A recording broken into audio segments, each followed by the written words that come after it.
Let's talk liberatory self-care. I am sitting in my car waiting for my taco order from the taco place on the corner. By the way, if you're in Long Beach, La Taqueria Mexicana has sopes. Be still my heart. It's so good. They have sopes cabeza. Get out of here. Anyways, liberatory self-care. Make a list in the comments if you so choose to leave me a comment. I'm doing a posting every day for the month of July practice, and so far I've been getting a couple likes on every videos, and one of them has a couple comments, and I would just so love it, even if it's just an emoji. Please, please, please. You don't have to subscribe, but you can if you want to. I would love it. But even a little heart emoji or a thumbs up or whatever would mean so much to me. Thank you so much in advance. Anyways, so the hard truth that I have to share today, and that I need to remind myself of, is that community is not only the people that you like.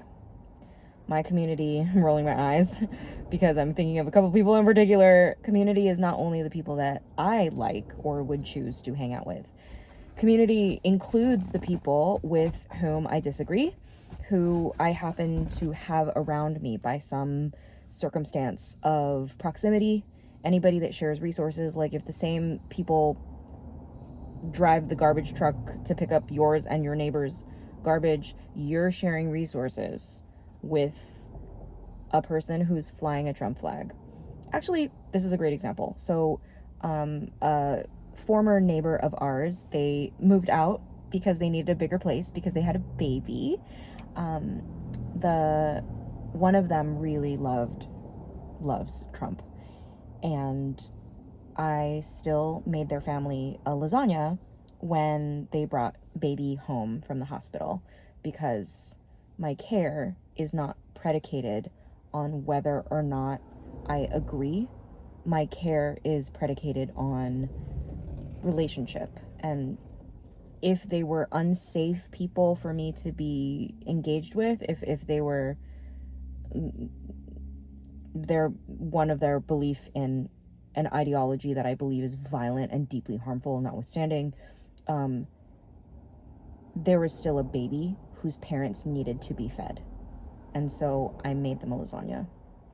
And maybe there's space in the future for a conversation about why I think one of those people's political beliefs, super like extreme right wing, maybe not fully informed. I have more thoughts about that than are fit to share online. But anyways, the person who believes what they believe is not shared by the other person, and the baby is a baby, and so not.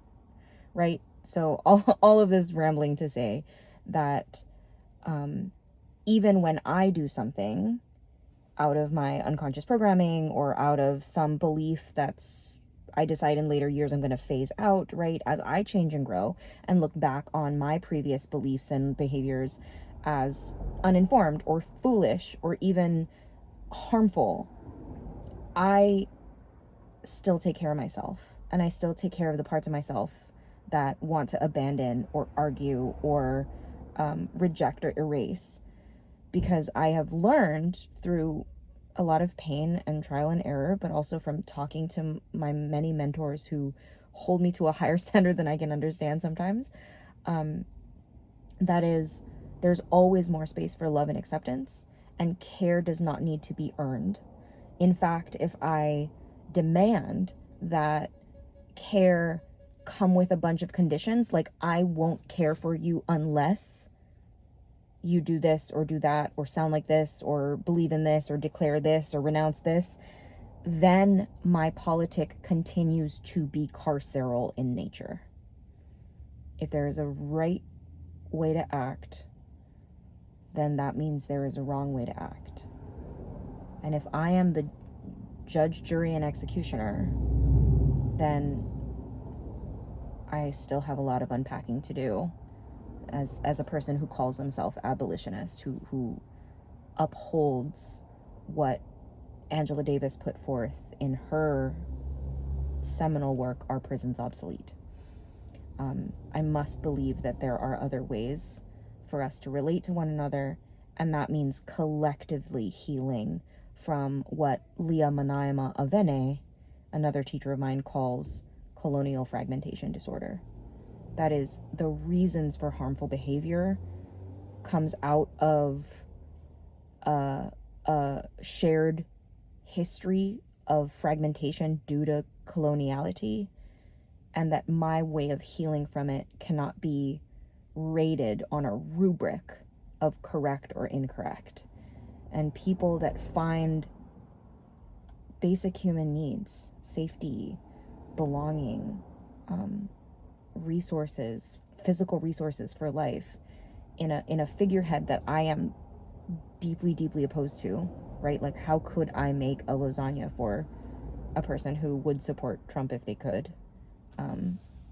They're not able to vote. That's a whole other conversation, not fit for the internet, but you get it.